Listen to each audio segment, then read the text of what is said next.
Hello and welcome to Bronze Age Monsters, the show where we wade into the weirdest and wildest waters of the comic books of the 1970s. This season on B.A.M, we're covering the brief life of Atlas Seaboard Comics, the publishing venture of Martin Goodman that some say was a middle finger to Marvel and Stan Lee. Revenge is a dish best served in 4 colors. I'm Matt Howell. I'm Jacob Balcom. I'd like to thank our guest, welcome him. Hello, MJ. Hello. Nice to be here. Nice to have you here. Remind me, which finale did you hop on and chat with us for a while, way too early in the morning for you? It was probably the Man-Wolf season, so season 2. Okay, that's what I thought. I'm not entirely certain. It all blends into one when you go to bed that late. I was thinking it was season 2 or season 3. It was definitely Wolfman stuff, though, right? Mm-hmm. Yeah. That's awesome. So glad to have you on finally. You've been very supportive of the show the whole run, and it's great to have you on for the final season here. So I feel very honoured to have been invited. So, speaking of having you on, and you're our first guest of this season, isn't that right? Yeah. So we have lots of guests lined up this season. We kind of were just getting our feet wet the first few episodes and kind of figuring out how it works here with doing this on YouTube and podcasts and version, etc. So now that we got that figured out, we've noticed that there's been an uptick in traffic. People are downloading the show more. People are listening to the audio version. People are watching it on YouTube. We are stoked to see that. So welcome to everybody that's new to the show. If you aren't super familiar with what we do prior to this season, our final season, season 7, we started off as Werewolf by Night in 2020. And so we started doing that. Jacob and I talked about the entire run of Werewolf by Night in the 70s. And then we came back for season 2, and it was still called Werewolf by Night podcast, but we talked about Man-Wolf, the character that started in Spider-Man. And then we came back for season 3 and talked about Jack Russell's appearances in other comics that weren't his own book after his title was canceled. And then we rebranded and called ourselves Bronze Age Monsters and talked about Son of Satan. And then we talked about the Bronze Age Buffet, all the nearly wases, also rans, the characters that didn't quite warrant their own title that were monsters in the 70s. Then last season we stepped outside of Marvel. We went into scary DC land and we talked about the Creature Commandos. That was very scary, but we made it out alive. And we're here for one final season to talk about the phenomenon that was Atlas Seaboard Comics, which was a publishing venture that existed for just over a year. Published 70-some titles in that year of time, which is silly, and then folded. And that's how we're going to go out. So if you are new, thank you for checking us out. We would love for you to subscribe to the YouTube channel, like, comment, all that stuff, all the things that boost the algorithm and get this in front of other people's eyes who might want to check it out as well. And if you're listening to this, the audio version, because we do scrape the audio out and publish that in our podcast feed, if you're checking that out, please consider leaving a review for us. Our favorite kind, we love all varieties, but our favorite kind is a 5-star review or the whatever the maximum review is. And we love that. And but Jacob has a special thing he'd like to talk to you about it's like a tote bag, but we're not PBS. It is a tote bag. It's small things in a small bag. So I have really enjoyed making buttons from the actual comics that we talk about throughout our run, starting with Werewolf by Night, Son of Satan, Creature Commandos. So I have quite a few of those. And so if people, if you have a review, take a screenshot or let me know that you gave us a review, and I'll send you a pack of buttons made from real comics that I have totally cut up and defiled and thrown into a button maker, because that's what comics are for. So yeah, I'm happy to send you one of those if you send us a screenshot. I was going to say no comics were harmed in the making of these buttons, but that would be patently untrue. Yeah, that's 100% false. They were absolutely harmed. Yes, maimed. The other way to look at that, though, is you've added value to the remaining issues in the world. That is since I started binding comics about 25 years ago, that was my attitude. Whenever when someone's horrified, like, you took comics and chopped their spines off and glued them together in a hardcover. I did, and all of yours went up in value because of that. You're welcome. Yeah, you're welcome indeed. Cool. So MJ, if folks are new to the show and are just checking this out and aren't familiar with you from your star turn a few years ago, what do they need to know about you as a comics reader, particularly of Bronze Age era stuff? Wow, it's a big question. They don't need to know anything about me personally. I think it's better to be a man of mystery, like Austin Powers. Sure. I have the glasses. So. Yeah. I am a Bronze Age reader. I was born in the early 80s, and I took up comics very early. I should say my mum is a librarian, so I was encouraged to read anything constantly. So I grew up reading absolutely everything. And growing up in the 80s in England, we're getting the sort of American media just a year or two later. So let's say I'm reading comics by 1986, they'd be American comics from 1984, be that kind of thing. But then I'm not necessarily buying them new. I'm buying them in car boot sales, which would be like your equivalent of flea markets. I'm buying them wherever I can find them secondhand and cheap. So I've grown up reading every era of comics. Whatever I could find, I would devour. So 50s, 60s, 70s, 80s, 90s. And by the 90s, where I grew up, we had an actual comic shop open up. So then I could get new issues on time and things like that. So I've swallowed up a lot of Bronze Age in my time. I certainly fell in love with Werewolf by Night, which is how I discovered your podcast in the first place back in 2020. That's all to do with a trip I had with my grandparents, and I picked out one comic because I love werewolves. I was like, it's Marvel, it must be good. And it was great. It's about Krull the Demon, I think is his name. He possesses people. He lives in a cave. My main memory is Jack, as the werewolf, throws a chicken leg at some rednecks and makes them miss a shot with their rifles. Yeah. Classic. I wish I had the body space to get a tattoo of that panel, but I'm covered in ink, so I haven't got the room anymore. Yeah. But yeah, so I've grown up reading all comics. I particularly love horror and sort of street level type stuff. And then through following your podcast as a Patreon member, which I encourage everyone to do, I've certainly absorbed more and enjoyed far more. Like I really became a fan of Brother Voodoo. I avoided that because I just assumed it would have that white people writing, African American people or Haitians and so on. I assumed it would have a horrible tone to it from the 70s, but I thought it was actually pretty well balanced, at least allowing for time and circumstance and my own perspective as a white person. I'm not going to pick up on everything in it, but yeah, so things like that. I basically learned more through your series, and I've enjoyed more and more Bronze Age as we've gone. So you said that books would be typically like 2 years old by the time that they came to you in the UK from Marvel? Yeah, it's not necessarily an accurate timeline, but I just mean it's that idea of I was never up to date. I was always a trickle behind. So these weren't like Marvel's UK branch publishing things. Were they that, or they were ones that were just imported directly? So I apologise, I didn't make that clear. I meant the American imports. Okay. I did read there was the Marvel UK who put out their own original material, and B, reprinted comics would get. Now, that was in black and white, right? Not the versions I was reading. It would be like, say, the first issue of Danny Ketch's Ghost Rider with the first issue of Deathlock, the 90s reboot, and the first issue of something else, and you just get 8 panels per issue in these UK comics. So it would be, here's 8 panels of a new Spider-Man, 8 panels of a Deathlock, 8 panels of Ghost Rider. And then the next week, the next one would come out with the next 8 panels. So you felt like you were getting all these different superheroes to read at once, but they were really chopped short. So they often ended in weird places because they weren't designed to be read in such truncated format. Right. So how can you speak to like how much of the content was that Marvel published was actually specifically for uniquely to like UK audiences? Like Captain Britain started there, right? And then came over to, like through via Excalibur or whatever. Is that correct? I think technically he's in an American issue, possibly with Spider-Man first. It might have been where they debuted the character. I may be wrong on this because I'm not a Captain Britain expert. But there was definitely a Captain Britain 1 in England where you had this little fold-out paper mask you could get with it. And then it got that stuff. Yeah, and then it got rebranded in the 80s with Alan Moore and Alan Davies. Not Alan Davies. Who am I thinking of?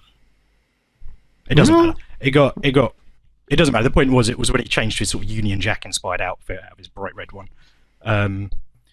So there was definitely a UK contingent of creative stuff. There was like the UK Transformers definitely existed based on the Transformers line, obviously, because I know there were characters created in that who ended up in Marvel eventually in America, like Death's Head.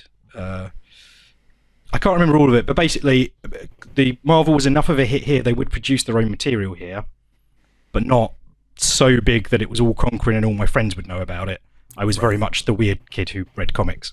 Okay.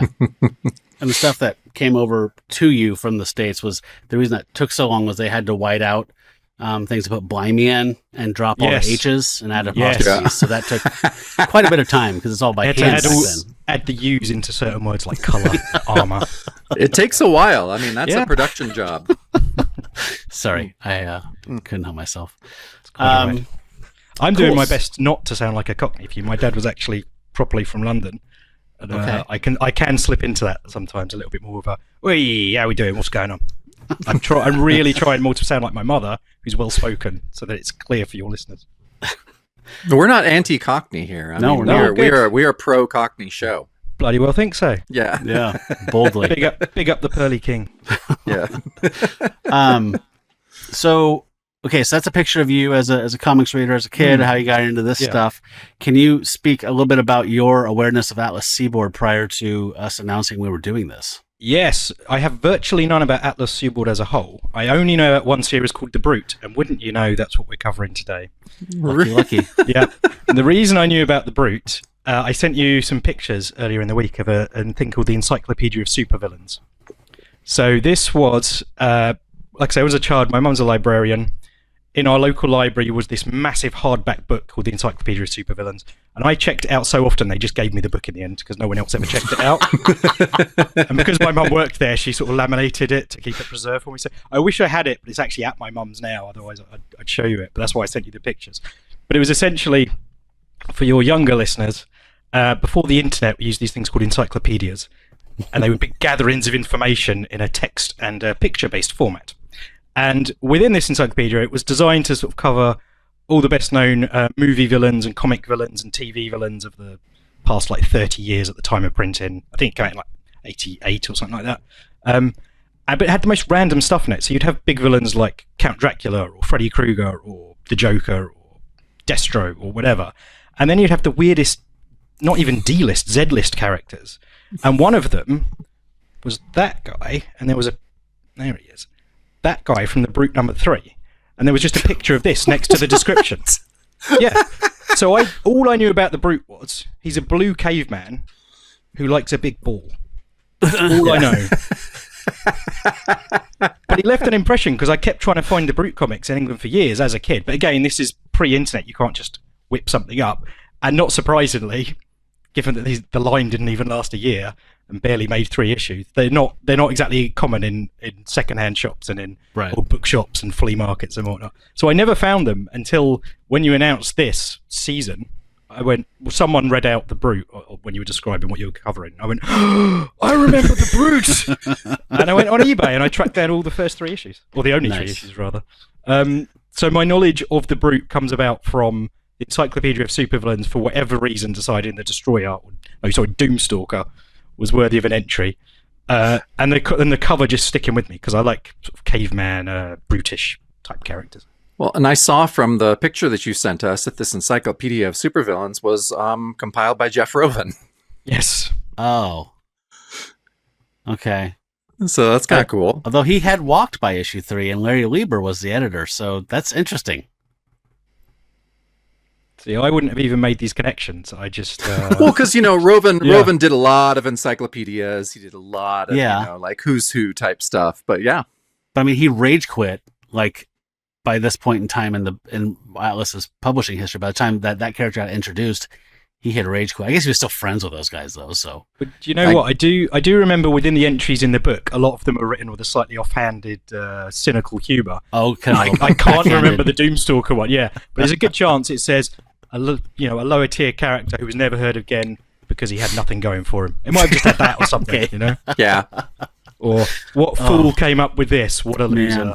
One appearance, So, we've been referencing Comic Book Artist number 16 by Tomorrow's Publishing quite a bit so far, because it is apparently the Bible. It's published in 2001. It has extensive interviews with people that worked on the Atlas Seaboard comics, and as Jacob and I were saying before we started recording here, there's not a ton about The Brute for us to dive into, and not many nuggets to really share about this. The impression I get, Jacob, from that whole thing, I did, Control F and found every mention of The Brute in the entire issue of the PDF. There's 28 of them. Not many unique ones, not a lot of dirt.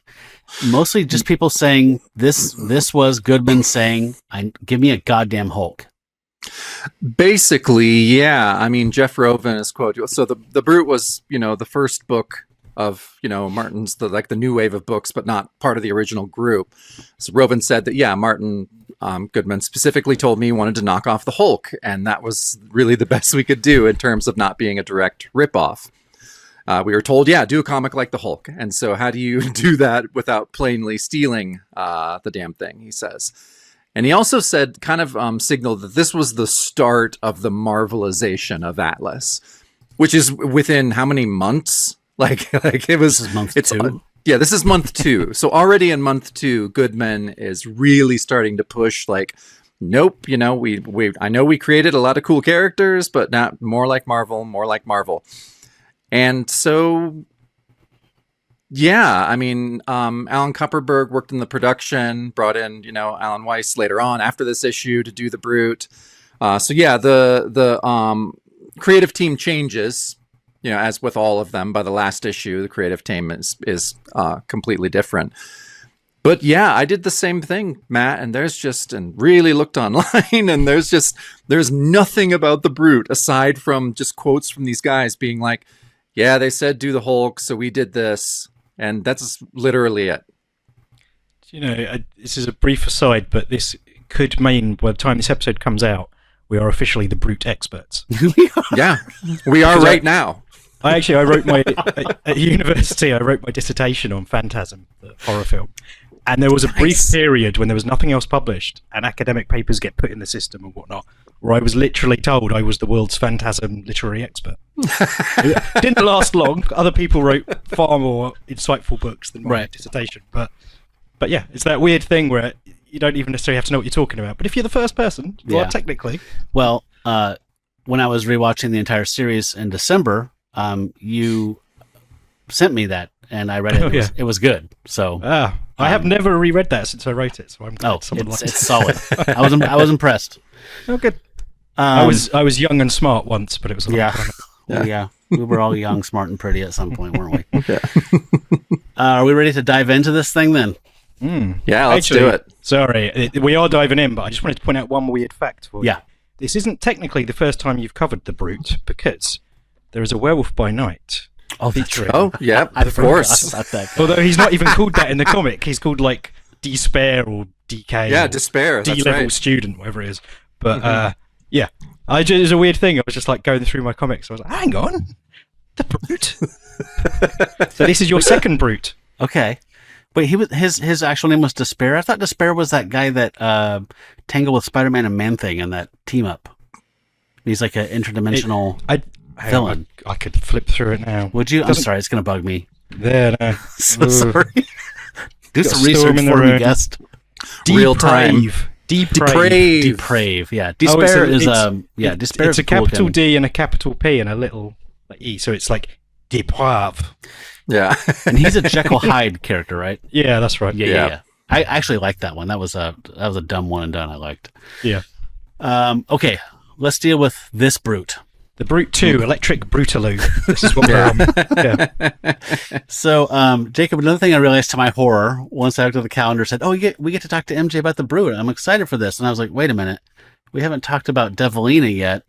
And Devilina's publishing date, pull date was January. So there is there's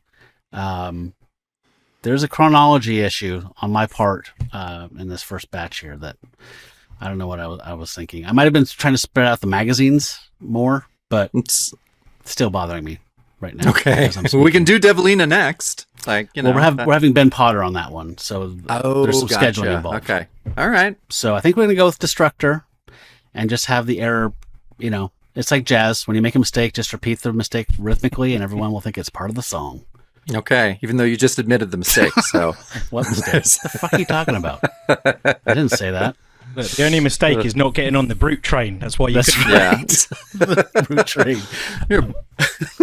Okay. I'm going to start. So this was, they believe, published on December 17th of 1974. It is our first Atlas Seaboard issue that has a cover date of February of 1975. So this is the second wave, if you want to call it that, I guess.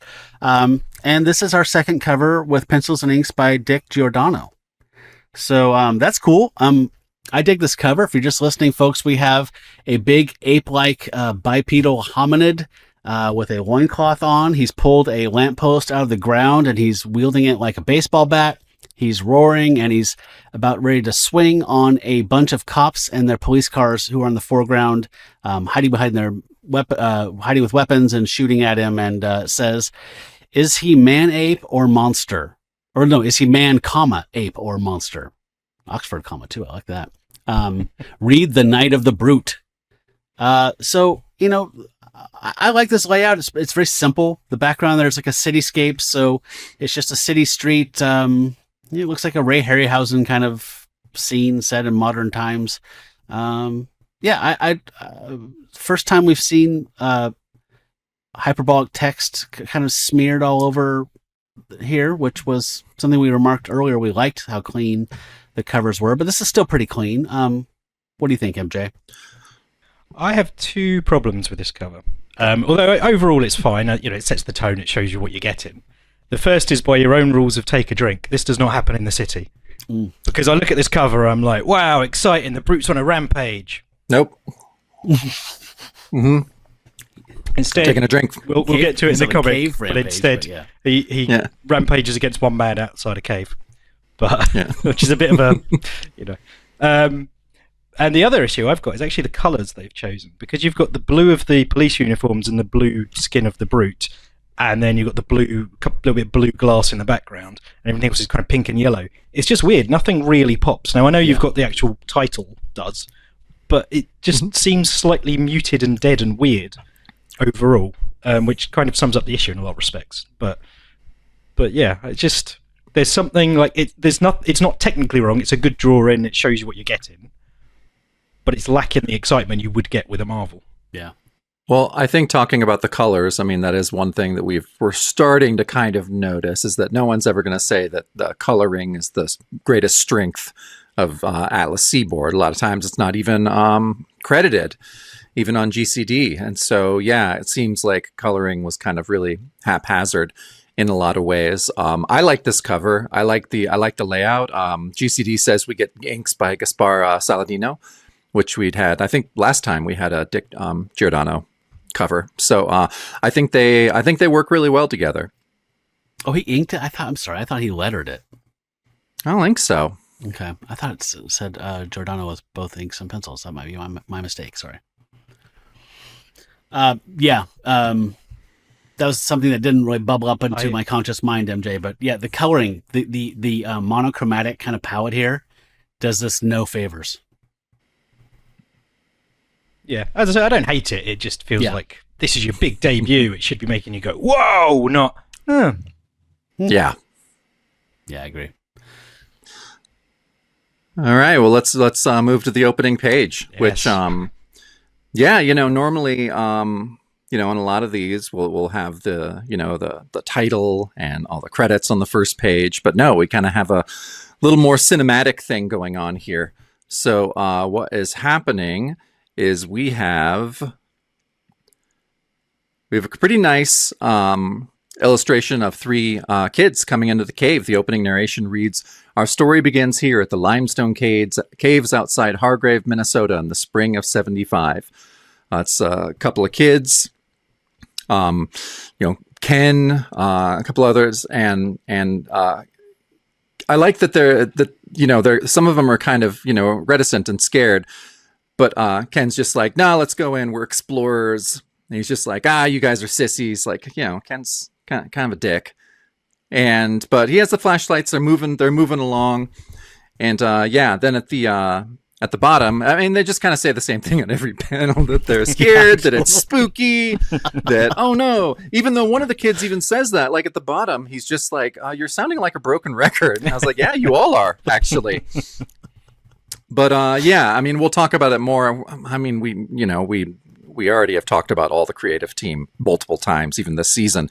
But yeah, seeing Pablo Marcos inks definitely helps this pill go down a little easier. I do love the very first panel in particular with sort of the cave entrance. It reminds me of like 80s kids adventure films where it's, they're at the edge, so the light's coming in behind them essentially, and we're just sort of Ooh, Yeah. it's a cold open, as you said, Jacob. Like we've just cut into a film in the middle of an adventure. So I really like that as just sort of slightly gothic, fun, exciting image. I think it's very generous to describe them as kids, though. I mean, look at their faces.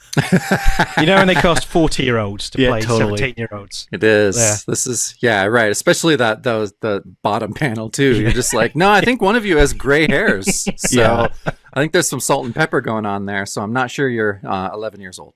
Yeah. Yeah, it's definitely like the college kids with crow's feet, like in a slasher movie or something like that. Yeah. Yeah.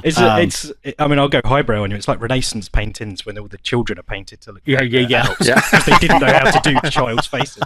Bringing it around to the highbrow. I love it. There we go. Yeah. So this panel here we're looking at with the final one on the page, like this one, it just looked to me like they'd be like, if there was like an Osmonds cartoon, like these would be the kids that would bully the Osmonds.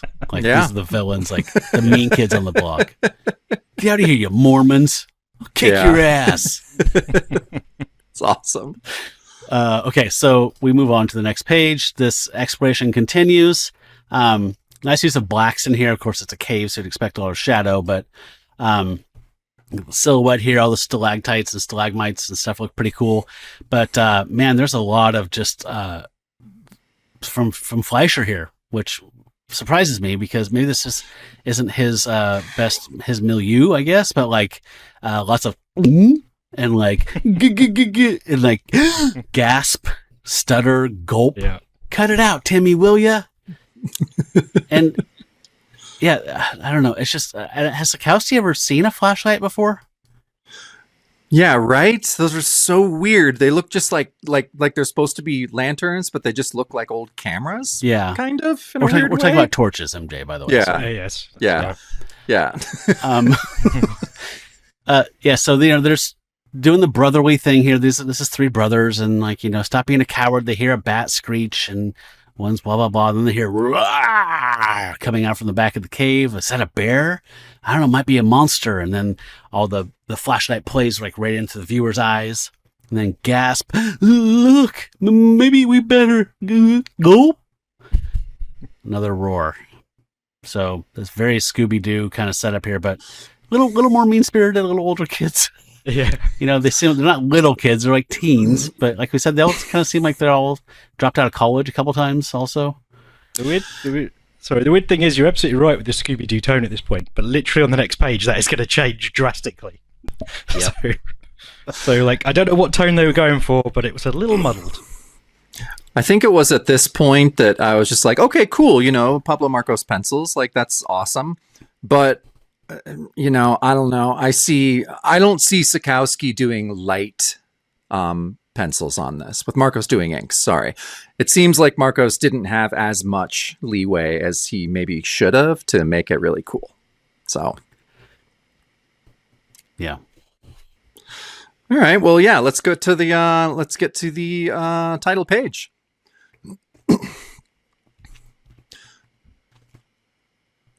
All right, so yeah, I'm going to read this narration because it's kind of fun.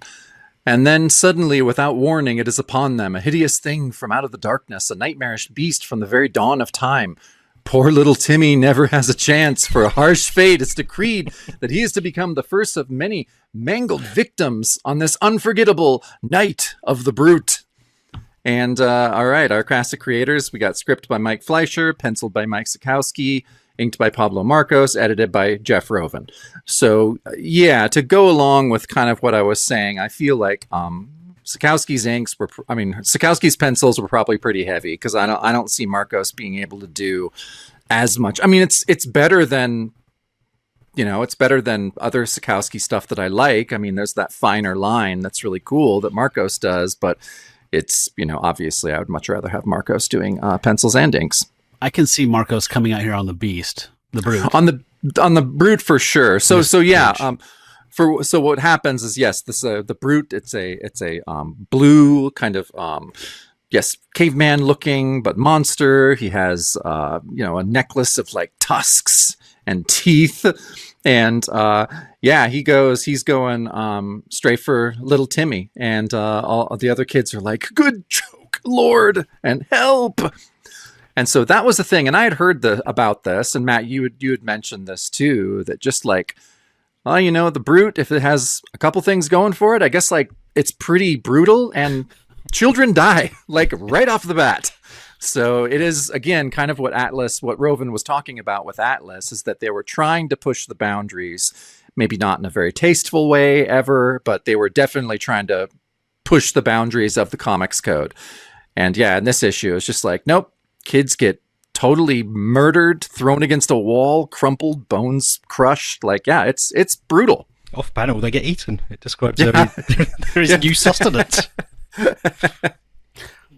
Yeah, I thought this page was pretty effective. It was nice to see Marcos pushing through on the inks here on the Brute and making this just kind of much more exciting visually than just Sikowski.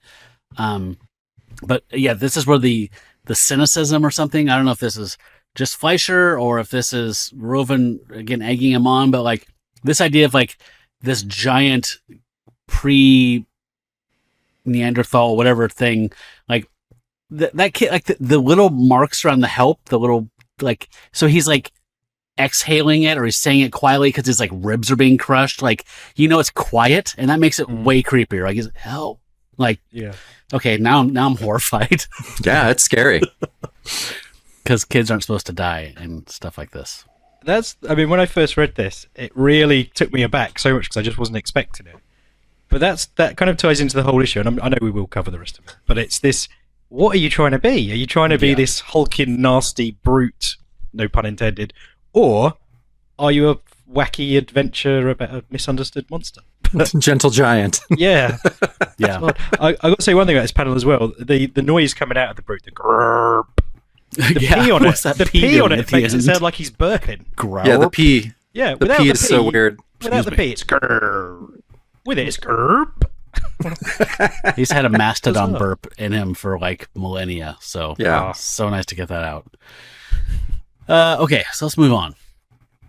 So this fun little scene continues. The boys are standing there frozen as the guy throws Timmy with savage force, smashing him like a rag doll against the cavern wall. So he says, the monster killed Timmy, run. And one kid's like, I twisted my ankle. And in the foreground, he has smashed Timmy into the wall so hard that his shoes gone flying off. Whenever that, I think we've mentioned this on the show before, whenever shoes come off, it makes me think of Stand By Me, when they talk about how that kid got hit by the train so hard his keds flew off, which always immediately disturbs me because that's fucking a horrifying thought. And then the kid with the twisted ankles on the ground saying, help, please, don't leave me. And his big brother, the brother just leaves. And in the foreground, the brute has a boulder over his head. And then we see Larry running out of the cave screaming. And you can see screams coming out of the cave. And there's this descriptive text saying that behind him, he hears Ken's blood-curdling scream, suddenly cut short by the hideous thud of a mighty boulder and the sickening crunch of fragile bone. God damn. So two brutal murders of children in the first 4 pages of this book. You touched on it. You guys touched on it a minute ago, but like this whole like idea of like Rovan wanting to push boundaries and do things. I would give someone the benefit of the doubt and say doing more sophisticated things, and that can involve more violence or whatever if it's done with taste. So far, we haven't seen that yet. It seems like his pushing the boundaries is just to be lascivious, just to be edgy. It's edgelord. It's complete edgelord. It is. Let's have cursing and boobs and blood. Yeah. Yeah, and I'm not opposed to any of those things. I'm not opposed to any of those, but you own up to what they are. You don't pretend you're mature for doing it. Yeah. Yeah. And yes, and I guess I'm fine with all those things. I like those things, but I need a depth of story and a little bit of an effort on the writer's side to justify them. And I don't know if we're going to see that this issue, but let's press on and see if we find it on page 5. Yeah, so we get on this page we get the ancient origin story of the brute. So yeah, we go all the way back to the age of the great mastodon, long before mankind had set foot upon the earth. And we are introduced to a race of bestial subhumans somewhere between ape and man. And we get some pretty great. I don't know what this middle panel. At first, I was just like, I really like it, and then I'm just like, well, it's also kind of an inking like nightmare blob that doesn't kind of make sense to me either. But yeah, that talks about that. On the bottom panel, we get that it says, then came the epoch of the great glaciers, and as the climate cooled, the great beastmen fled southward to escape the relentless advance of towering mountains of ice. I actually love this panel. I think this panel is super cool. I love just like the kind of simple shapes of the fleeing beast men, and yeah, there was something about that really struck me that I really liked. That second panel, as you were saying, where it's all kind of an Inca's nightmare with the mammoth and all the cavemen attacking. That is almost the same issue with the cover. It's not, it's different, but it's browns and beiges and pinks all blotched together. And like this is a fantasy comic, obviously, but even the world of it, he's not a normal Neanderthal, he's something else. Why not just have the mammoth be purple or something? Just yeah. You need something to make it pop. Sorry to use the same word, but it's so with the way all the colours blend in. Yeah, I feel like Petra Goldberg or something like that would have gone just a little bit of a psychedelic kind of thing, just to kind of make it pop. Like you're saying, even just the like skyline, if she'd done red or orange, she would have done something, and you'd go, just green. Make the sky green. Who gives a shit? Like just anything, because this is so hard to pick out. It's noise, and it's a shame because these are two talented artists that are working together at cross purposes, and the colorist is not doing them any favors either. So it's just a fail across the board for me. Yeah. But Jacob, you can see the raw talent. Sorry, you can see the raw talent. Yeah. But Jacob, I love that last one as well. That's where the monochromatic elements work, right? When they're trudging through the coming ice age, like that's cool. That works for me. Yeah, I loved it. It was very visceral. It really hit me. So I loved it. Okay, so this flashback continues, and I just want to mention that there is a problem here. We have a Liefeld problem on the bottom of this page, but just keep your eyes open for that. So, so we see that he has continued to fight. He's maybe fighting bears. He's feeding on things, and then he gets frozen in ice after this battle, and he's in a glacier, and he's just sliding south towards Hargrave, Minnesota, apparently. So, I don't know. This is fine, I guess. Battle of the Beast. Something's wrong with his anatomy and physiology there, though. Yep. He's a refrigerator. Yeah. So that's the artist going, I need to draw something frozen, looking up at his freezer box and going, perfect. That works. Anyway, not much going on with these 3 pages of origin here that I thought could have been cooked down to half a page, in my opinion. Yeah. I do like the idea that they've got straight to it. There's no, how did he get to be here, Doctor? Well, we can only presume, blah, blah, blah. Like a couple of issues in, they've gone, listen, this is where he comes from. Don't worry about it. Yeah. All right. Doesn't matter. Yeah. Except he's blue now. That's one thing. He had normal skin tones. And apparently he turned blue when you're frozen for too long. They should have all been blue, because then you'd have had that color contrast in the earlier panel. Yeah. Next page, some more eons came and went, and the brute stayed encased in ice.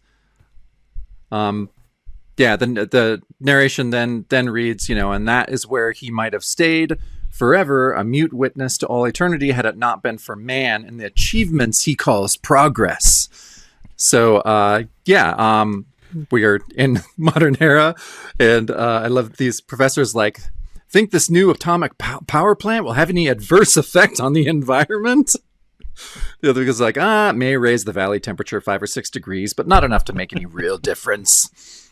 So yeah, I did like this kind of hard cut to atomic age, which atomic age in 1974, maybe a little I don't know. But yeah, they're starting.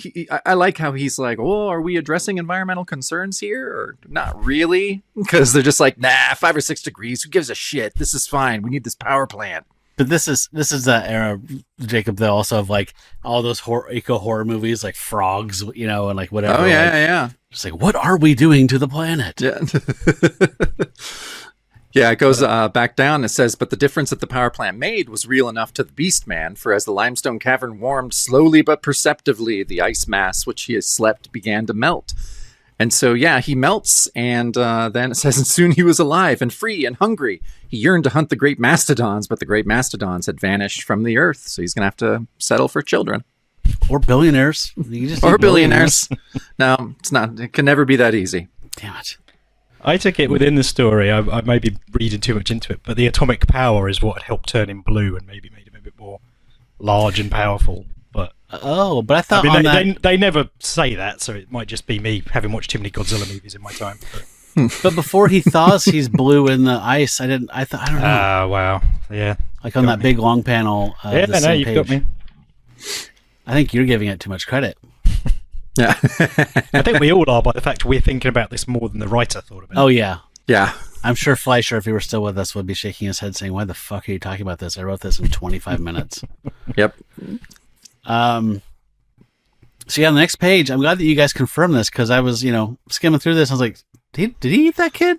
But it says there were rats and mice in the cave, and so to keep alive, he hunted them. But today he found a new prey. That's dark. That's the kid. Yeah. So he ate that kid. He ate that kid. How many rats and mice would have been in that cave to keep a giant well fed? Like, I imagine his metabolism's probably quite slow because he's been on ice for a long time. I don't know how long he's been in there.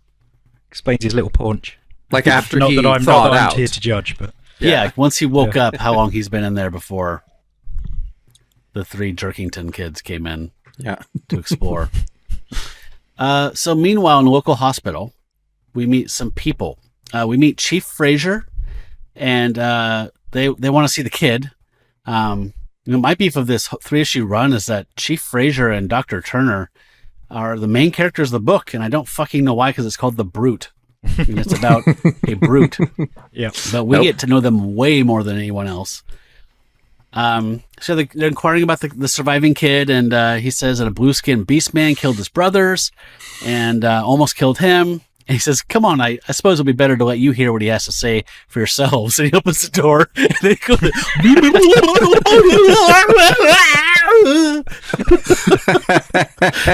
is the panel when I first read it where I went, it was worth the money spent. Like, I mean, he looks like death warmed over. Looks like he's lost 20 pounds since yesterday when this happened. He's screaming, help, help, run, Timmy, run, Ken, run for your life. He's completely disassociated. He's like, not there mentally right now. I mean, I get it. He saw his brothers murdered by a blue giant, but, the doctor's saying, hey, calm down. You're safe. You're in a hospital. Nothing can hurt you here, don't you? So, this is the leader of the pack of brothers that survived. And he's crazier than a shithouse rat at this point in his life. But yeah, you're right. I mean, suddenly he's emaciated. He looks like, he looks really scary. Yeah. I love it. I'm sure I shouldn't because of what he's gone through, but I love it. Yeah. He seemed like an asshole. Yeah, fuck those kids.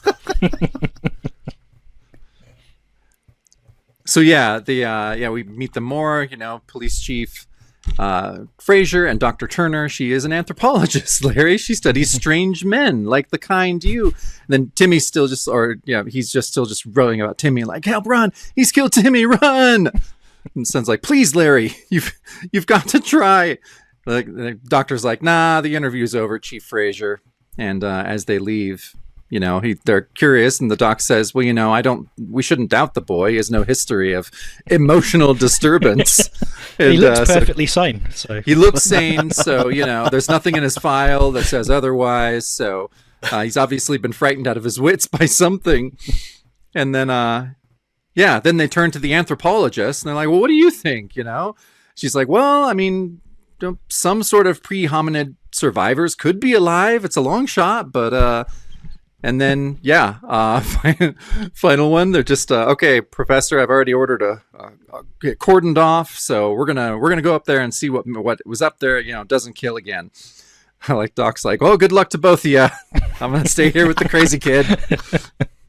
It's just we know that Fleischer, maybe isn't writing his best stuff for Atlas, but all this dialogue is so weirdly stilted in a way that like nothing flows, and it's just it's odd. I was really trying to put a finger on why none of the writing works. It's a weird thing that I couldn't even really describe, but stilted is the closest I could come. It's very much like a first draft script, and he went, that would do. Probably. Like he was getting his ideas. They weren't even dialogue. It was just sentences. I'll have to write that up later. And then he went, just put in a word balloon. It'll be all right. Yeah. It's fine. Pretty much. I mean, at least Ironjaw, he kind of came up with that idea. He pitched it to Orlando at DC. They decided not to use it. So, and I think I said in the episode of Ironjaw that I didn't think he had much interest in barbarian stuff, but it turns out he did, and he wrote several Conan stories, and I think Savage Sword like in the 80s. So he likes the genre, and that was his thing. And for better or for worse, he was into it. I don't think he's into this at all. Well, I don't think anyone is into this, but also like, I mean, if you didn't tell me this, like the first thing I think when I see this cover of this comic, I'm not going to think the first thing like, oh, it's a Hulk ripoff. It doesn't look like a Hulk ripoff at all. Like it's obviously something different. He looks very, Neanderthal like, and is blue and kind of hairy. And so, yeah, I don't understand. Like, I mean, I know they weren't happy because they get this edict from Goodman. It's just like, nope, the Hulk, do the Hulk. And so I don't know. I mean, though they were obviously not very stoked about this assignment, it's not the Hulk. Correct. And we were joking about the blue skin coming out of a glacier, but I mean, clearly, I would bet money that Goodman saw some test whatever and said, "Why the fuck is he not green or blue or purple? Like, make him a color, goddammit. He's the Hulk. He's the Nulk. He's the not Hulk." So I think that's why he's blue. So yeah, I agree with you guys. Writing was a little wonky here. I did wonder by issue 3 when the brute is capable of saying one word, which is ball. If they were trying to do that whole route of this is getting really hard to write a character who doesn't speak and doesn't interact with anyone aside from eating them. Shall we? We give him something to do, some words. Yeah, and there were glimpses, and we'll talk at the end here about like what 2 and 3 kind of were briefly, because I have a theory about what 2, based on 2, what it could have been, and where there was a chance for it to become a better book, and then 3, yeah. So we'll get there. Let's press on here. So we get a nice vista here from Sikowski of this the cordon around the cave. Everyone's it's all surrounded, and I mean, did just 50s B movie just scream in the back of your mind this entire thing for like being an edgy 70s violent whatever it's supposed to be? Like, it just felt like a cheap B movie almost every goddamn scene. Yeah. That's a great point. So yeah, there's news people there. There's the police there, and they've arrived. They've got the place surrounded. The media is interviewing the police chief, and saying, just debating like, are we going to kill it? Are we going to try and take it into custody? And Dr. Turner's saying, well, this could be the greatest find of the century. We can't just kill it. We have to study it. We have to capture it and explore what it is. There's too many answers about our history here. Blah blah blah. Again, these are all just things that we've seen since, when was King Kong? 1933? I mean, this is old stuff, 40 years old. This is, when you're a kid in 1975 reading this was, your parents grew up watching King Kong and stuff on TV, and it was an old movie to them. Yeah. Yeah, no, there's something so weird and old-fashioned and not hip, like Atlas is supposed to be hip and happening and a new company for the 70s. But yeah, a lot of this stuff, I mean, Fleischer's not that old at this point. Sikowski's not a young man. He's 50. I mean, that is, yeah. 50. Yeah. I looked. Okay. So yeah, I mean, there's a lot younger people that are doing this, working at Atlas as well. But yeah, again, strangely corny for what they're trying to do. Very, very uneven. And there's a lot of stuff like this series of panels that I'm displaying right here. I don't see Pablo Marcos in here at all. Nope. So I think you're right. I think Sikowski, this was not layouts by Sikowski and finishing art by Marcos. This was pencils by Sikowski with light touches of ink by Marcos. Unfortunately. Yeah, it's a great point because I mean, sometimes you can really see Marcos, but honestly, not that much. No. Maybe 20% of this issue. I forgot that he did it until you mentioned it at the beginning. Yeah. So.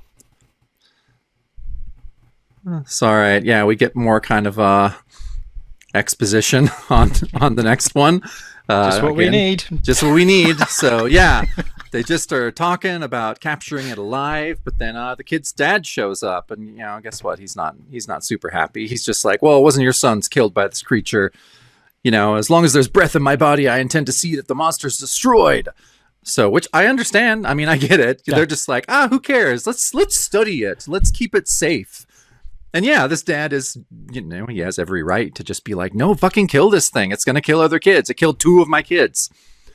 So, but then, and all the cop stuff, like, again, it's just like, I'm just like, are these the cops from Plan 9 from outer space? Like again, you expect them to, use their gun to adjust their hat kind of thing in this. It's so dumb. Wait, do Americans not do that? Yeah. I just assumed that. I mean, Plan you're 9 right. and Chief Wiggum. That is a very American thing. We do love to do that.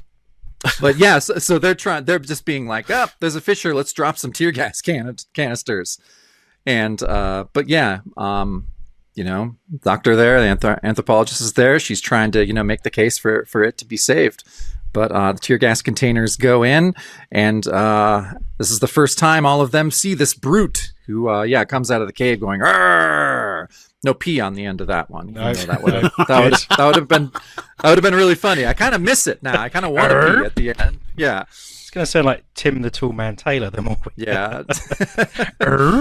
Yeah. So he comes out being like, and then says, "Wait, there he is. The rumors are true. Oh my God, what a hideous brute." Oh, we gotta do the snap when the character gets their right. name. Oh, yes. He said the thing. He said the thing. Yeah. Yeah. These pages where the brute's not there. Not interested. I'm not interested. It's what you don't want from an adventure comic about a rampaging monster. Yeah. Let's keep cutting back to professionals having conversations that don't go anywhere. Yeah. Yeah. Oh, they're excruciating. I mean, that's my 9-to-5 life. I don't need it when I'm reading comics, Yeah. Like Phantom Menace needed more talk about tariffs, right? Yep. Kids more love politics. All right, I'm moving on then. So we get this nice big panel here of him crying on his knees because of the tear gas. And this guy's like, the reporter's like, hey, get a close-up shot of the brute. So the cameraman's climbing down the wall, and the Fraser's like, you stupid fool, stay back. And so he just scoops up the cameraman and slams him and his giant 70s TV camera into the cliff face, into smithereens against the rocky cliff. Wham! So our body count is currently 3? 4? 3. So hurry, blast it, use that tranquilizer gun. Right. So the guy shoots at him, he hits him. Beast is recoiling as he's being drugged. Gotta tell you guys, so far, this is page 12. We're right of 20. The park ranger guy with the tranquilizer gun, most interesting character I've met so far. And I would read a fucking spin-off of him, like in the Sunday paper, where he tells kids facts about nature, and like, here, moss grows on this side of the tree, and if you get lost in the woods, like, I'm all about this guy. I want this guy. That goatee. Yeah, but he's also, he has like a Three Musketeers vibe too, though. Awesome. Like he has a story. Like he has a real rich backstory. Yep. You're right. I would love like a Mark Trail type comic strip. You. Yeah, that we could. Yeah. Yep. And oh my God. Okay, so I'm 49, and I just realized that his name is a pun about marking your trail to like survival stuff. I just got that joke. I don't know. I just got it too. So don't feel bad. Okay. It took me like 5 years to figure out that Shanghai Noon was a joke that was like high noon. You know that movie, Shanghai Noon, with Jackie Chan, and I didn't get that for like the first 3 years the movie was out. Well, Matt, you're not a fan of puns, so you're not going to. Right. I'm not a fan of puns either, so okay. I think that our conscious mind tends to try and ignore stuff like that. Okay. Oh, Shanghai Noon. I got it. Yeah. Wait, don't move on yet. Go back, because okay. Firstly, Firstly, you have to have a drink because the monster cries. Oh, Oh, yeah, oh my yeah, God! you're I right. missed that one. I'm getting Jesus, rusty on our drinking. Thank God you're here, MJ. Yes, I need to describe my drink for your viewers. Yes, Actually, please do. I mentioned it to you in advance, and you were quite appalled. Yeah. I have this rather fine Japanese blended whiskey. It's wonderful. It's really goes down smoothly. It's expert choice. But the only thing I could find to mix it with, because I don't want to be drinking just straight whiskey at 8 p.m. on a Sunday, is this Dr. Pepper cherry sugar-free drink, which is not nice at the best of times. And when you mix it with this drink, let me tell you, I'm calling it the Atomic Caveman in honor of this drink. Yeah. The comic. But if you thought the Misogyny and Iron Jaw was tasteless, Yeah. try this. No. Try this. Oh my God. I think the thing that puts it over the edge is fake sugar. There's not even real Yeah. sugar in there. Yeah, for sure. So, what are the proportions? You just threw a drink at us, to our audience here. So Yeah. now you got to say, what are your proportions here? Well, I started off with about that much whiskey Yeah. and about that much Dr. Pepper. Okay. And I'm thinking about just topping it up with the whiskey at this stage because we are still talking about the brute. We're only about halfway through. So what's the? I don't drink. I try not to drink. I switched to Sprite here. I'm going a little nuts, but I try not to drink sugary drinks. I just drink seltzer, bubbly water. What's the sweetening?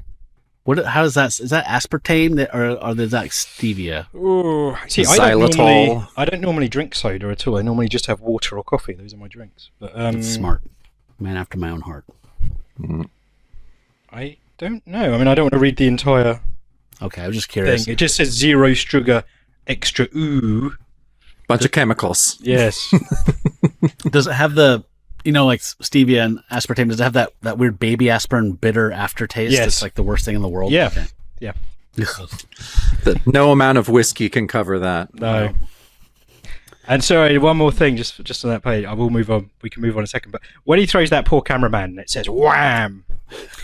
I have to do this. I'm legally obliged to do this. I'm from the same village where George Michael comes from, Oh, and we had the same music teacher.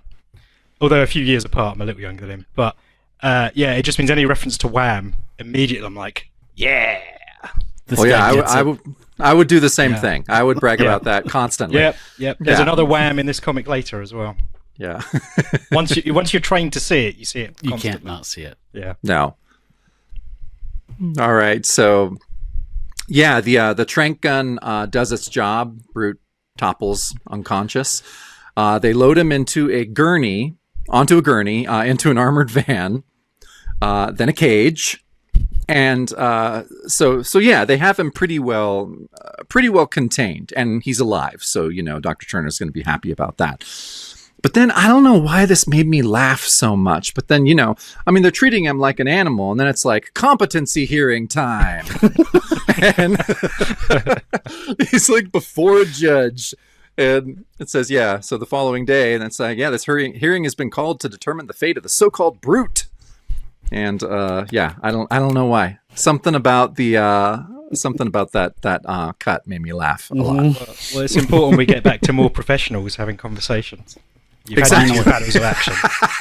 Grown ups Can I add talking as well, about stuff. As a kid, again, not only would it be boring that it keeps going back to adults talking, Yeah, the brute was taken out by a tranquilizer dart on a net. Yep. I'm Yeah. not going, what a badass. I'm going like, what a chump. Like, so he's the same as any zoo animal. Yeah. And I would think that at least maybe if they showed him taking 8 trank Yeah, darts, but just exactly. one. It's just a Yeah. little one. Yeah, I Take had that down Yogi Bear. same thought too. It's Yeah. just like he's not even super strong. There's nothing Hulk-like about this guy, except that he's dumber than the average person. And he's blue. I don't know. No. I We will know. have our cross to bear. I did wonder also at the start of this page, do you think Rovin's like, dude, show us cock and balls? See if we Yeah. can get away with it. I'll take that call from the comics guy. I'm like, damn it. All right, fine. Draw a loincloth. So much for edginess. Yep. So we have the parent of the 2 dead kids show up, and he says, hey, he can't get off scot-free, because he killed some people. That creature's a menace to humanity, must be destroyed. Destroyed, do you understand? Mash 2. And Dr. Turner says, may I speak, Your Honor?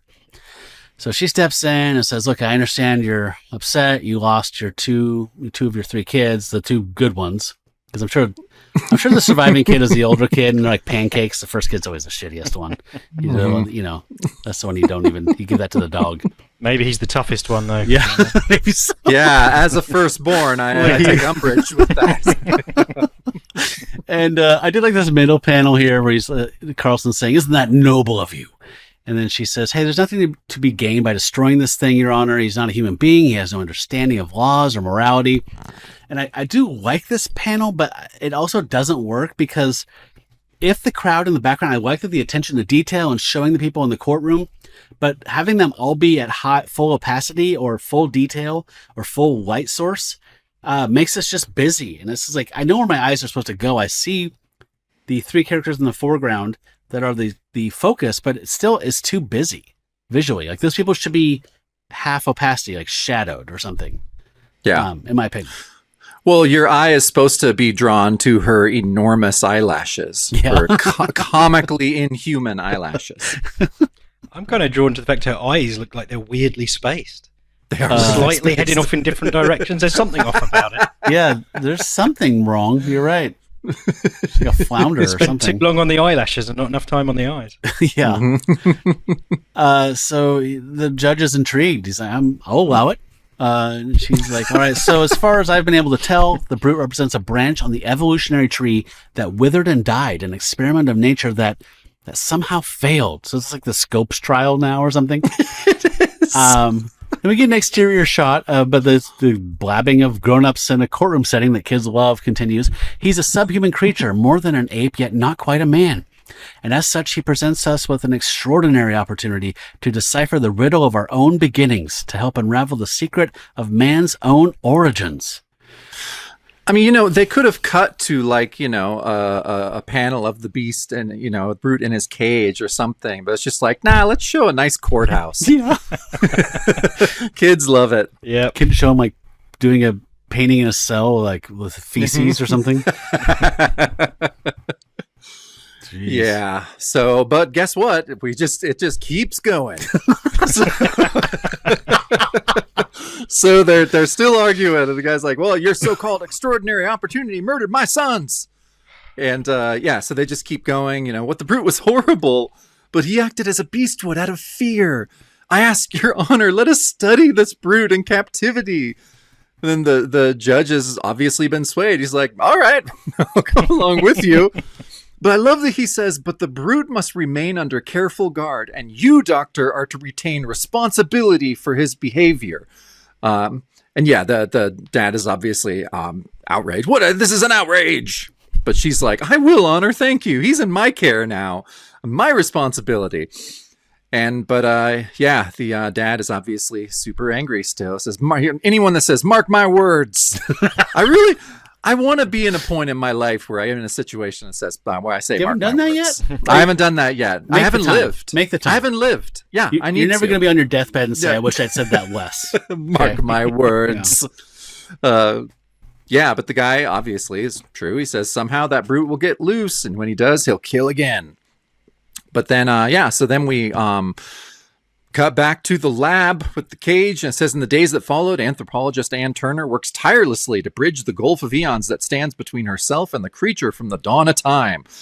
So he's using a stick to bring a piece of meat closer to him, which is very exciting. And is very exciting to Dr. Turner, who's like, that's it, brute. Use the tool to get that meat in your cage. That's a boy. And I love the police chief is just a main character. He's not doing his job. He has a job. It's not to just sit around for an hour and watch the brute figure out how to use a stick. That's where your but he's like, go. just look at him. He's already smarter than most people I know. I thought he was the chief of trying to get in Dr. Turner's pants. Yeah, well, that's his main job right now. Yeah, but look, his legs are crossed. He's just kicking back. He doesn't have a force to run. My issue with this isn't even him, but they're really impressed that the brute is using a stick to try and get the meat. He's wearing a loincloth. He has made clothes. He is a necklace. Like, he can definitely use simple tools. He has a website. Yeah, it's true. He does. He did have a loincloth. I didn't think of that because I was going to say maybe he got visited by the monolith at some point, and that's how he can use this simple tool to pull this cartoonish side of beef towards him. But that can be a side of child. You don't know this beef. Side of Larry. They're already dead. You might as well make use of it. Yeah, don't want to waste. Get that Timmy into your cage. That's a boy. Yeah. Good God. All right. I did kind of like that panel of Carlson up close, threatening. Yeah, that's good. In court, like with hundreds of witnesses. Okay. So the days stretch into weeks and weeks into months. Step by painstaking step, the dedicated anthropologist forges a bond of understanding between herself and the brute. And so there's a cop, or maybe it's Fraser saying, like, the chief saying, "Good Lord, Dr. Turner, do you think that's safe?" And she has a beach ball, and she's bending over kind of seductively and handing him a beach ball, and he's out of his cage. Yep. And she says, "Well, why shouldn't it be, Chief Fraser? We're using a beach ball, not a medicine ball." Like, okay, that's not the point. It's not that he could bludgeon you to death with a heavier ball. He doesn't need that. Tear your arms out of the fucking sockets, apparently. That's the threat. So, and also, vest? Yeah, I When was the fuck going to did he get say, a vest? I think you buried the lead. This is how they've civilized him, his pants and a vest. So weeks, showing that weeks and months have gone by is like, he even wears a vest now. And it even is kind of a matchy color thing, you know, complementary color. But then late one night, she's saying, "All right, Ruth, that's enough training for one day. I'll see you again tomorrow." She walks him into his cell, and Carlson's in the foreground, and he pistol whips her. Wham! Your second wham. Wham again. The first one I didn't buy, but this one actually seemed like it's a reference to George Michael. So, and then Carlson gets the keys from her. "See these keys, brute? I'm going to let you out. Isn't that nice?" He says, "I knew you'd be pleased. Dr. Turner was careless, you see. She left your cell door open by mistake. Soon you'll be out and free to go on a murderous rampage. Won't that be exciting?" In pants. Yeah. So he's basically like a chimpanzee. They dress him up. He should just have a clown suit on at this point. No, he should be on Lance Link, Secret Chimp, at this point. Yeah. There's also a weird thing on the floor. I don't know if it's supposed to be a bit of string or if someone's peed. But I think it's piss. I think it's absolutely piss. What's weird is it's Dr. Turner's piss. She pissed herself when she got knocked out. No shame. We've all done it. Yeah, well. Yeah. Who among us?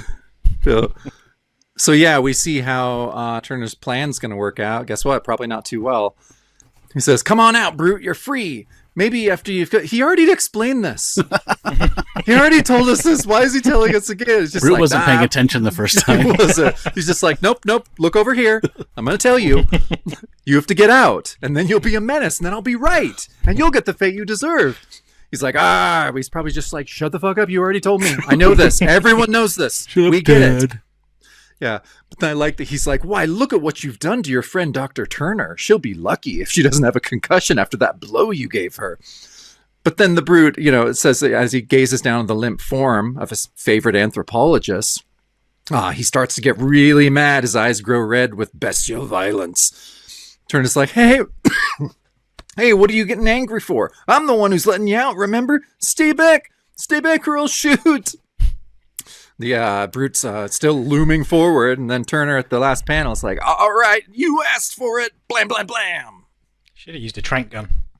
Right? We know that's it's his one weakness. Yes. Bullets? Nothing. Nah, trank gun? You bet. I did like this panel here of him, like where he's, saying she got a concussion after that. It looks like he's kind of like thinking, like, he has a point. Was that me? Oh, man. I did like that last panel on the page. Yeah, that's good. It's like the Great Train Robbery or whatever remember that silent film? Yeah, isn't it funny that Turner is drawn kind of more competently and interesting than anyone else in the book, including the brute. Yeah. Yeah. It's Turner and that park ranger. They're the real heroes of this book. Yeah. Men with facial hair. That's all they wanted to work on. It's true. Yeah. So, for a moment, the brute stands motionless, stunned by twin flashes of white-hot pain as Carlson's bullet smashed into his massive shoulders. And then the pain passes, and the brute lumbers forward, his lips curled in a snarl of vengeance. So he's approaching Carlson. Help, help! And then I thought this panel was really weird. It's supposed to be him scooping him up, but it's a weird perspective and just kind of weird execution for me. Ah! And there's an unnerving sound of shattered bone as the brute hurls his tormentor against the concrete wall before shambling off into the nighttime stillness. Body count 4. I've got a note about that panel where he's grabbing him, and all I've written is, I'd scream like Mr. Carlson too if someone grabbed me by the sack and crack. Seriously, right? It's like one hand on the small of your back, one on the balls. Oh, man. So weird. weird. Who knows where the thumbs have gone? Yeah. So sometime later, Dr. Turner's stirring. Oh, brother, I feel as though I've been hit with a... Oh, my God. That's Mr. Carlson. He's dead. And the brute's gone. Oh, I'm glad they explained that to us. So my note here was just the last 2 panels feel very like Gold Key, like Boris Karloff Tales of Mystery. Like there's no background in the first one. The other one's just flat and lifeless, and it's just a ruler being employed. It just feels very unengaged and uninspired to me.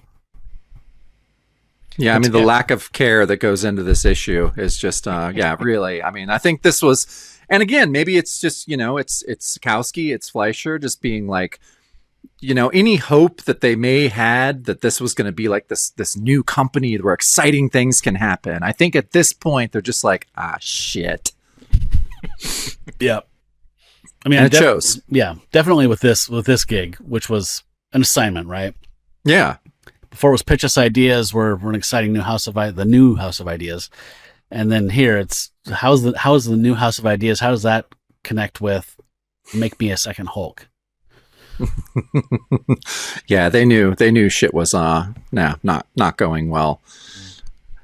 So on this next page, when she comes to, Dr. Turner figures out Carlson hit her, and freed the brute, and the chief is just like, well, the brute is a killer and must be brought in, dead or alive. And then cut to the judge. Okay, so the judge just 2 pages ago was just like, okay, brute's your responsibility. Like, this is anything he does, that's on you. But he's hardly mad at all. He's basically just wagging his finger at her. And this guy died. He says, Chief Frazier's told me what happened, Dr. Turner, but that does not excuse you. You were supposed to be responsible for the brute. Now he's loose again. And she's just like, I'm sorry. She says, well, you're being sorry doesn't change anything. The monster already killed 4 people. Now he's gone. He's got to be destroyed before he kills again.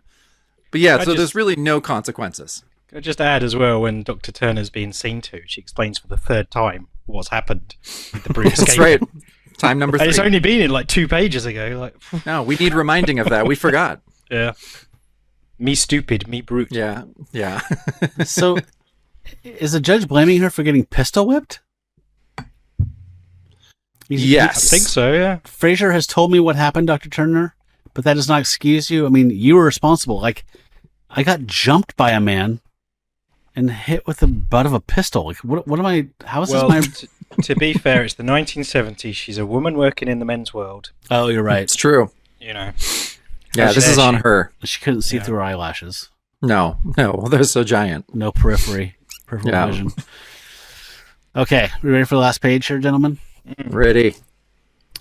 All right, so here we go. Here is probably the most infamous part of this issue, as far as I can tell, that Sikowski decided to sneak a little comment here in, and on the plane, he gave it the designation 5H17, which apparently, if you squint or whatever, is supposed to look like shit. So Sikowski was commenting on what he thought of the book, and the artist said, this is shit. So you got shit. Songbird shit is this plane. Meanwhile, at a small private airport not far away, this is Songbird shiz requesting clearance for takeoff. Over. And inside the control tower says, Roger, Songbird, runway 12 is clear. Take her on up and have a good flight. And then some cops show up And they have the JCPenney like portrait of him, like he's set for a portrait. Like it should have like the autumnal background behind him. Says, say, Bill, you haven't seen this character floating around here, have you? You know, the blue caveman. Let me get my glasses on. No, I don't think I've seen him. No, sorry. They say, well, hey, that's the killer beast man they caught, isn't it? Is he on the loose again? That's right. If you see him, make sure you give us a call fast. As the plane's taking off, and we see in silhouette that the brute is scratching his itchy ass on the strut of the plane, of the wing, just rubbing back and forth, but he's got probably his worms. Probably from the rats, the vermin he ate. So yeah, we see in probably the worst visual panel I've ever seen displaying something like this. A sidelong view of the plane and the wing in a weird perspective, and a few lines that are supposed to indicate that the brute that we're horrified of is somehow tucked under the wing hiding. That is any other angle. Any other angle.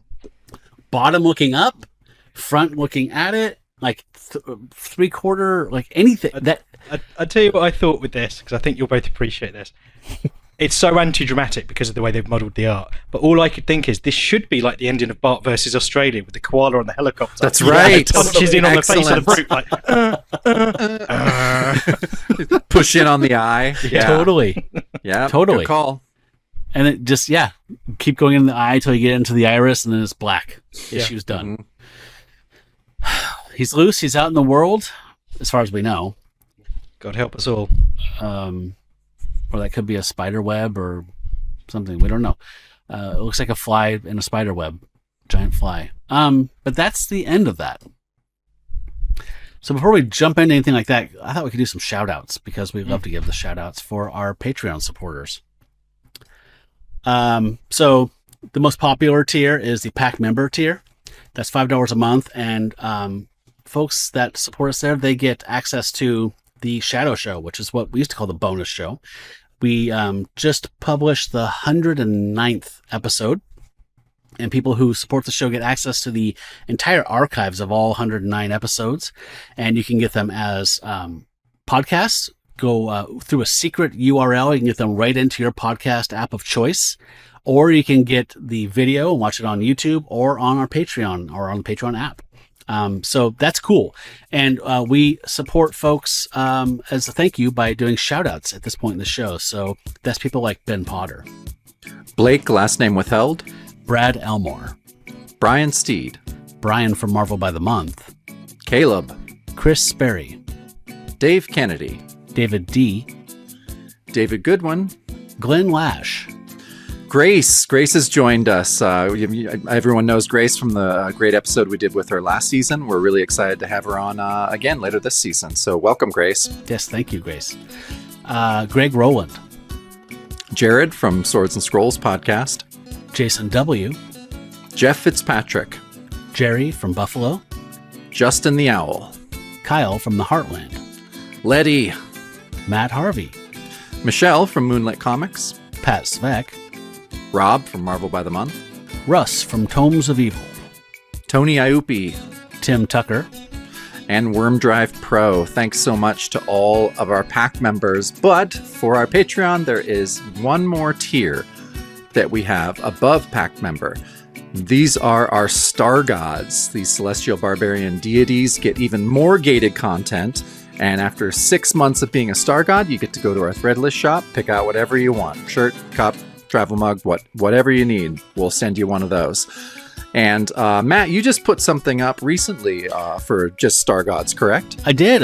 For Star Gods, I put up a kind of a video motion comic, whatever you want to call it, of Diabolic, which is an Italian comic character, Fumetti Neri. And he's a beloved Italian comic character, master criminal, cat-suited thief, and he has all these great adventures, and most of them are not translated into English. And I found a version online that was actually published in the Netherlands, but it had a typeset word balloons. And so I thought, I wonder if Google Translate can just kick out a PNG based on a PNG I feed in there in Dutch. And it worked perfectly. So I made a little video comic of an adventure of Diabolic and his lover and partner in crime, Ava Kant.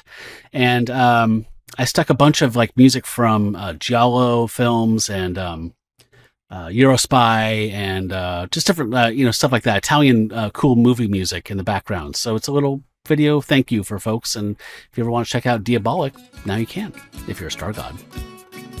Yeah, it's very cool. Just one of the many special things you get as a Star God. And Star Gods are fine folks like B.A.M, Brink, Eric Hadley, Jason Feinstone, Jesse McFerrin, John Walsh, Josh Link. Who's that next one? I believe that's our fine guest that we have right now, MJ, who's been a Star God for quite some time.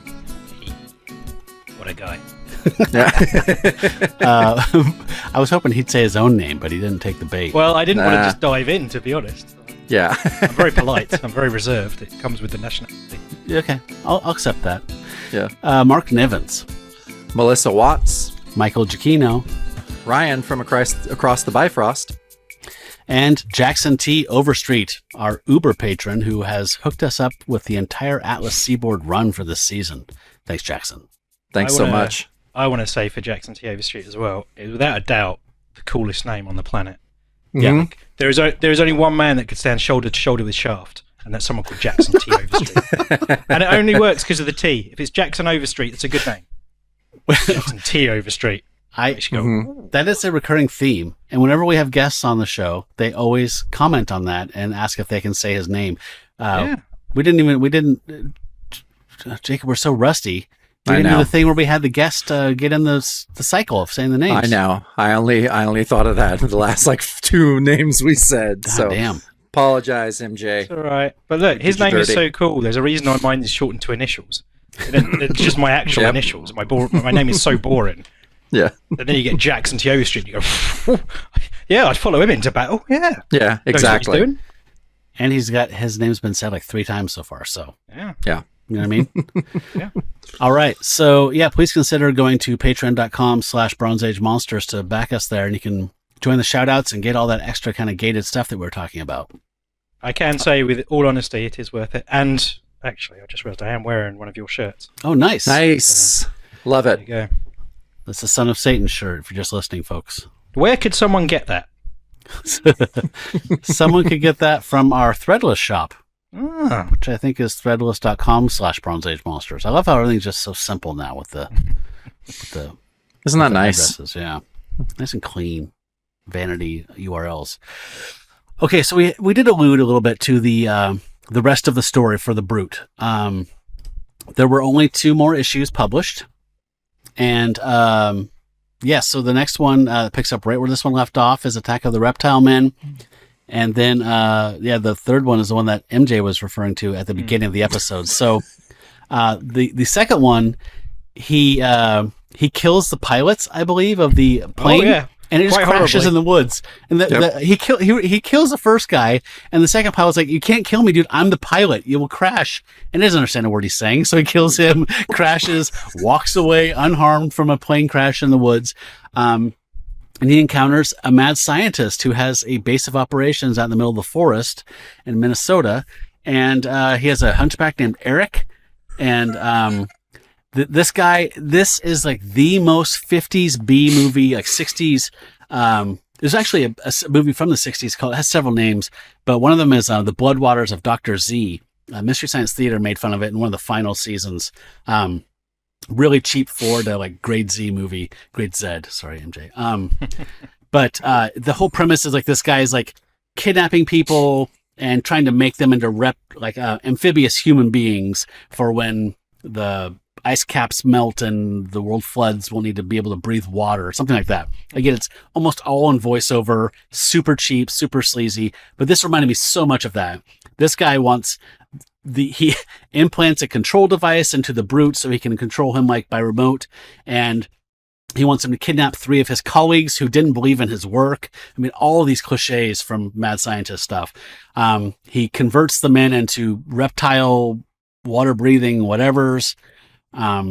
He kills the hunchbacks. I mean, the body count just continues to rise in this thing. And then he gets free, and then there's another issue with another mad scientist, sensing a theme here. And at some point, they're doing tests on the brute, and he speaks. They do some brain surgery on him because he got shot in the head, and he says ball, but no one seems to notice. But he's thinking ball now, and blah blah blah. But my point I wanted to make about like 2 and 3. 3 is its own thing. That mad scientist creates that. What's his name? Doomsday? It's a cyborg. Doomstalker. Doomstalker. Okay. But in issue 2, with the mad scientist and the reptilian men and the blah, blah, blah, like, that was one where, like, once they put the control node into his brain and he's using him as a tool, I was like, okay, he's got a green vest, he's got gray trousers or brown trousers, like, and he's just going into people's hands and having these things, like, okay, is this like a Simon Garth? Are they like trying to make him be like Man-Thing or Simon Garth, where it's like he just floats into a story, is used or uses people, something interesting happens if there's a good writer and a good artist, and then he moves on. That could have happened based on issue 2. Issue 3, they brought Gary Friedrich in, and Alan Weiss, I believe, is the artist, and Jack Abel was the inker. I have no fucking idea what they wanted to do by issue 3. They wanted to focus on balls. Yeah, balls. He's obsessed with balls. It's very heavy ball focused. Yeah. So, most of the titles made it to 4 of like the first wave, made it to 4 issues. This did not. So I don't think anybody believed in this, even from in-house. No. And it was one of the first ones cut, apparently, from what I read in Comic Book Artist. So let's do final thoughts with our guest starting. Okay, well, just because you've touched on issue 2 and 3, I just want to talk about those first. For anyone who wants to, I'm not sure you would after this podcast, but anyone who wants to check it out, I would say issue 2 is the one to actually go for. I think it's actually quite fun. It's very goofy. It's got the mad scientist and the abomination creatures he makes. And yeah, Brute is just kind of a background character for a lot of it, but it's the most fun of the 3. It's got a clear story. It doesn't have illusions as to what it is. It's just, we're doing a mad scientist story. Brute's going to overcome the odds. That's it. At least it's fun compared to the other 2. Yeah. Number 3, actually, also still back to number 2. To be fair to the mad scientist, I have driven through Minnesota once. You've got to make your own entertainment there. Yeah. There is not a lot to do, all right? And then I got to Wisconsin for a week, and I found you also have to make your own entertainment, but that's just based around whiskey and beer. Yeah. Yep. Stephen's point, I love you. Number 3, yeah. All I would say is, because you are big Beatles fans, you've got Live or Let Die. The name of the episode. I know it's not Live and Let Die. Yeah, but they could have gotten copyright. They couldn't problems, afford so both. Yeah, Martin Goodman would get the money for both. Live and stroke or die. Yeah. 3 is bizarre. That Doomstalker character only comes in at the very end and does nothing. I know I was joking about, he's obsessed with balls. That is honestly the issue. He sees a ball and chases it, and then sees another ball and chases that. It's a kitten. Yeah. 3, the only interesting thing with 3 is, this is where I could see at least there was an attempt to go a bit hulky, where he does look more like a sort of superhero type monster character, doing something engaging on the cover with a clear, supervillain. But yeah, 2 is the one to actually read. 3, don't worry about it. But closing thoughts for issue 1, because that's the one we've talked about. I will say objectively it's rubbish, it's crap. I honestly can say I enjoyed reading it more. I've read along with the other ones you've done so far in this season. I enjoyed this more than I did enjoy Iron Jaw and Phoenix. And was there another one, or is that Grim Ghost? Grim Ghost, yeah. Well, Grim Ghost is pretty good, to be fair. But no, I enjoyed the Brute more because there's so many what the moments. I don't know if I can swear on your show. Fuck yeah, you can. All right. Fucking cunt. Right. That's right. As a Brit, I had to get that in. There's so many what the fuck moments between the killing of the kids out of nowhere when it seemed goofy and then it turns like that. You've got the kid in the hospital with a you've got the fact that Brute is taken out by just a net, essentially, where the police carry him away, the Keystone Cops. All of it. The fact they dress him up in pants and a vest. They're like, now we know he's civilized. Now we know things have changed. Okay. there's enough in issue 1 that it just kept me going like, what is this? And I was entertained, not for the reasons the creators intended, I'm sure, but I was entertained. But yeah, my thoughts are I am glad I read all 3 Brutes, and I have enjoyed discussing them with you, but I couldn't necessarily recommend them to anyone, except for maybe number 2. Fair enough. Yeah, I thought the first issue was pretty terrible. It's dull. There's way too many adults in professional settings talking. This is supposed to be something for 10. Oh, but if Aaron Sorkin did it, you'd be fine. Yeah. But then I think it was great. Yeah. You liberal elites. No, I thought it was boring. I don't. This is not a Hulk. This is a caveman, unfrozen caveman. He's not particularly strong. He's not. I thought it was dull. The art was more often than not uninteresting and lackluster.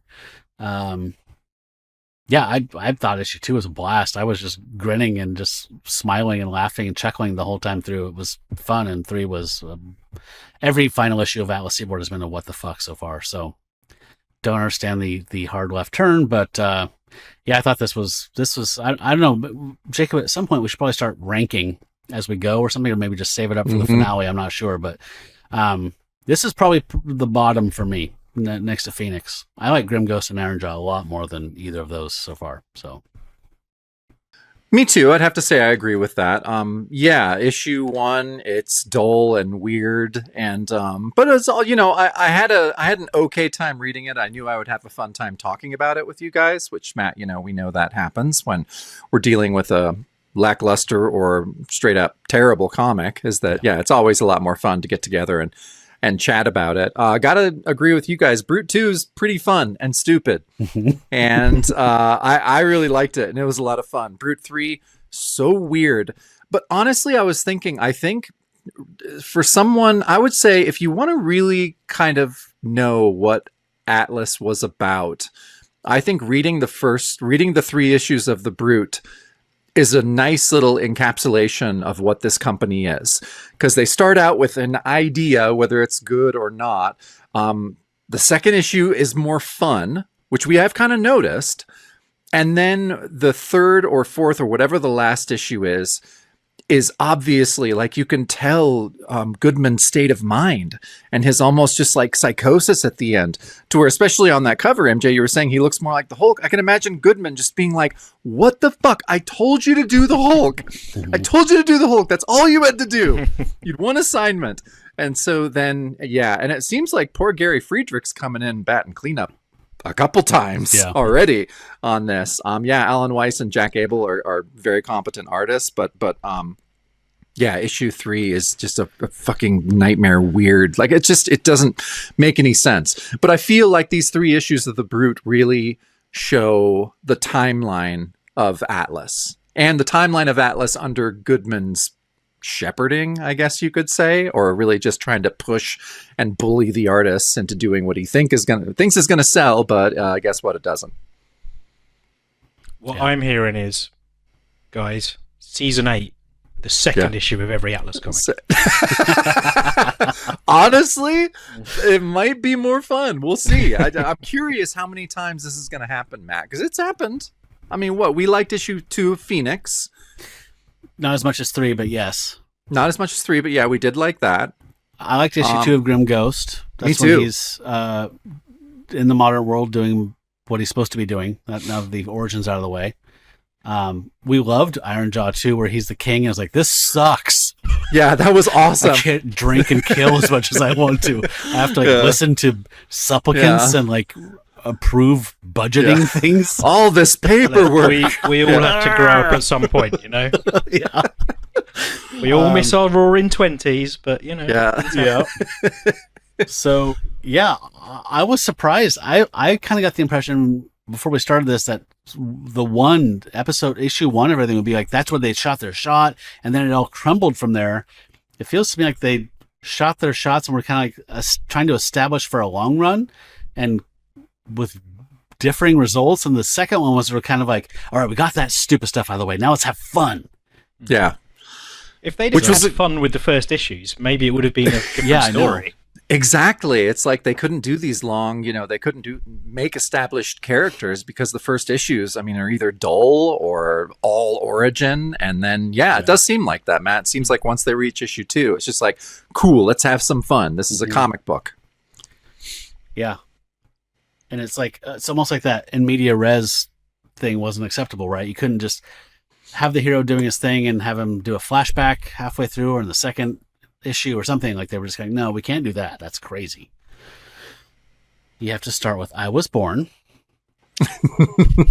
So you don't with the Brute. You can open up with one panel of melting ice sculpture, and it's like thawed out in the woods. This mad scientist found him, and blah, blah, blah. Mm-hmm.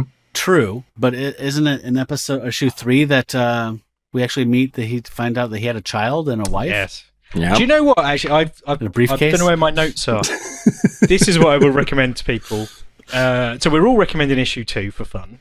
Yes. Jacob's made a very good case that if you just want to encapsulate the Atlas experience, you can read all of the Brutes. What I would say is, if you want a genuinely enjoyable caveman meets other societies story, the animated show Primal by Gennady Tartakovsky. I can't say his surname, but it's an incredible show. But it's so action-packed and not heartwarming, but emotional, and it's just powerful. Everything about it is fantastic. I'm not saying the Brute is even remotely like it, but if you even vaguely, your brain is on the line of what would a good caveman story be, go with Primal. That's the one. Okay. Yeah. Well, if we're doing anecdotes, I would recommend Tiger Lung by Simon Roy that was published by Dark Horse Comics. It's set in early days of mankind, and it's I think I've talked about it before. I'll put a picture up here on screen, but it's few short stories from different Dark Horse anthology things about early man, and this kind of like, it's so early, it's like, is this magic or is this just their dim understanding of the world and everything seems magical and strange? So shamans are actually just doing stuff, but it seems, maybe they ate something weird that day or whatever, and things are psychedelic and weird. So Tiger Lung would be something I would recommend over the Brute, but I want to see the Brute get fully, like, get tied down, get married, and like just kind of be pining for his early days when he was thawed and was just smashing kids against cave walls. That sounds very fucking dodgy, receipts. Life got complicated. Yep. Yeah. Like the spite marriage. Cool. Or Tukey by Jeff Smith. That's a great, that he just published a few years ago. That's a great caveman story as well. Jeff Smith of Bone fame and Razzle. Come on, Jacob. We need a caveman recommendation. Oh wow! I did not come. I did not come prepared. Well, you're supposed to be a professional. Give us your Neanderthal. Well, I'm gonna have to go with the Hanna-Barbera Captain Caveman, of course. Hey, nice. Yeah, we're just gonna go straight for that. I haven't seen that since I was a kid. Yeah. I don't even know. Did he have his own show? I only know him from Wacky Races. Oh yeah, he had his own show. Oh, yeah, it's a good theme song too. You should check it out. Yeah. Okay. All those things had the best music. Okay. So our next up, we're going to be talking about The Destructor #1 with the art team of Archie Goodwin, or our creative team, Archie Goodwin, Steve Ditko, Wally Wood, or Wallace Wood, as he preferred to be called. I hate saying Wally Wood because I know he hated it. And at this point, Rovan wasn't working on this, so I guess Rovan had already quit, and Larry Lieber was waiting in the wings to edit the line. So I hear pretty good stuff about this. This one at least started off like that Ditko and Goodwin kind of jammed here and had good ideas, and it was kind of a straight, of the things that were Marvel-y or superhero-y, this is like one of the better ones. It's the impression I get. So, I'm excited. Yeah, me I'd too. say just based on the cover, and I haven't read it, obviously there's a lot of talent involved, but just on the cover, it looks so generic, my eyes would gloss over it. Doesn't mean it's not good. But he's born of fury, and he's sworn to vengeance. Yeah, that's never been done. That's completely new. Yeah, so you watch what you say before you just start saying stuff like that. It makes you sound silly. Oh boy. So that'll be in 2 weeks. But next week, after you're watching this, on the Shadow Show, we're going to dip our toes into the weird world of Marvel with Marvel Premiere number 38. And that was written by Doug Mensch and with art by Mike Plug. I mean, come on. Yeah. Come on. I'm in the middle of reading all the Shang-Chi omnibuses. And I like Doug Munch anyway, but reading non-stop all the Shang-Chis, oh my god, what a amazing writer. Yeah, the first volume of that omnibus has been long out of print, and people ask for what a small car would cost for it. So Yes, bums me out because I would love to have that. I have all the Deadly Hands of Kung Fu, but no Shang-Chi. sorry. I have Anyway. it, but I'm not lending it to you because it would be a very expensive way to get. Well, you don't have to be a dick about it and say it on the air. But I'll just edit that. Well, I and just think make I it sound do. I like- just think it's important to be clear about these things. Okay. Do you have a solicitor and do you have a will worked out? Yeah. I do actually. Okay. I Okay, would like to well, ask when to I be. bought a I would like to flat, ask it to was be a left in legal the requirement. will. Time to Leave it amend me. that. Silly. We'll see. Maybe send me some badges and we'll see what happens. Okay, we Yeah. can do that. That is going to We happen. call them buttons here. How cute. Buttons. So How we seal our clothing items over here. Yeah. folks, we are on Instagram, Threads, and Blue Sky. We'd love to interact with you there if you want to follow us or say hi. And again, you can go to patreon.com/Bronze Age Monsters if you want to back the show and check out the Shadow Show. We have a great time over there. And as I said at the beginning, please, we would love for you to leave a comment about this episode or any previous episodes or upcoming episodes and hear what you think about Atlas Seaboard. And give us a like and subscribe as well. We appreciate that. MJ, it's been a blast having you on. Thank you so much for coming on. No, at all. It's genuinely been. I was genuinely very honoured when you invited me on. You're both scholars and gentlemen. It was nice to join you. Yes. Any famous last words or in your travels, recommendations, anything that you want to pass on to the people before we say goodbye? Gerp. Succinct. And I'll say wham. I'll add a wham That's on what I it. want Yeah. on my tombstone. That's the important thing. But I want a question mark at the end, just to keep people Yeah. guessing. Yeah. Awesome. All right. Well, it was great to talk to you. You too. All right, folks. Well, until we meet next time, stay bronze, Pony Boy. Stay bronze. You have to wait for 3 minutes. Oh, I forgot. Really The end of a slow sitcom. fade. Really Too many cooks. Too many.